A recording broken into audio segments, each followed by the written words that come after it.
Federal Labor's most senior minister in Victoria, Richard Marles is spending a lot of time away from home, campaigning for a second term as Deputy Prime Minister.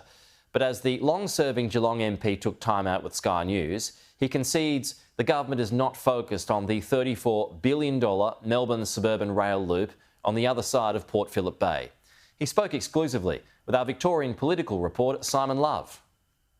Along Geelong's Cunningham Pier, Richard Marles would prefer to be in runners rather than suit shoes. You don't get that anywhere else on the East Coast in quite the same way. But as he campaigns for a second term for the nation's second top job, Richard Marles never takes his local seat for granted.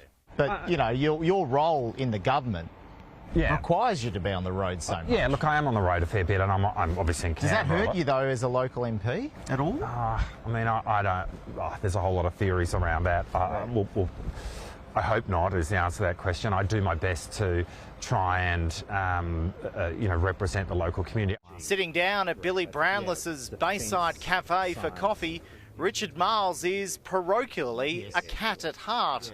But when it comes to what Canberra should focus on federally for Victoria, his view is nuanced. Well, what about the Suburban Rail Loop, right, which currently is a project in the east of Melbourne, goes through many target seats. Do you believe in that project, though? Well, again, our focus... It's got federal money in it. Yeah, that will work through with the state government. Infrastructure Australia will, have its view as well. Our focus in this election is in relation to the rail line to Tullamarine. A focus shared by Peter Dutton, who wants Suburban Rail Loop funding scrapped to benefit Melbourne Airport.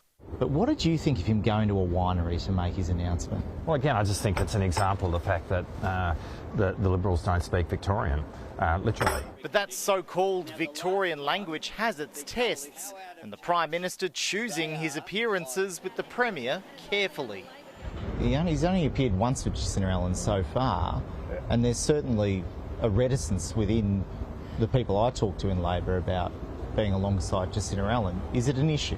Look, I don't accept that. I mean, I think in the first week of the campaign when Anthony was here, it was when the State Parliament was sitting. Mr Marles's focus is also on defence issues, given Victoria recently hosted the air show and last year an army and weapons conference. As a defence minister based in Victoria, why does Victoria not play a bigger role in the Defence Force in terms of either visually with bases and also numbers? Do you think Victoria can have a bigger part to play? Definitely, and I think it's understanding the roles that all of the parts of the country have to play in relation to defence. South Australia is a shipbuilding industry. Western Australia is a big part of nuclear with AUKUS. Where can Victoria fit in? Well, and this is the point. I mean, having said that, I think different parts of the country have different roles to play, and I think Victoria has a really significant role to play. The state's role in the federal election also significant. But we're also in historic terms, a relatively high watermark in Victoria in terms of the number of seats that we hold. How we're postured is consequent to that.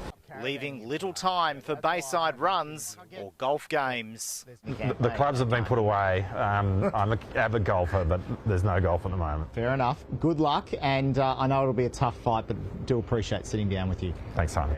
Simon Love, Sky News, Geelong.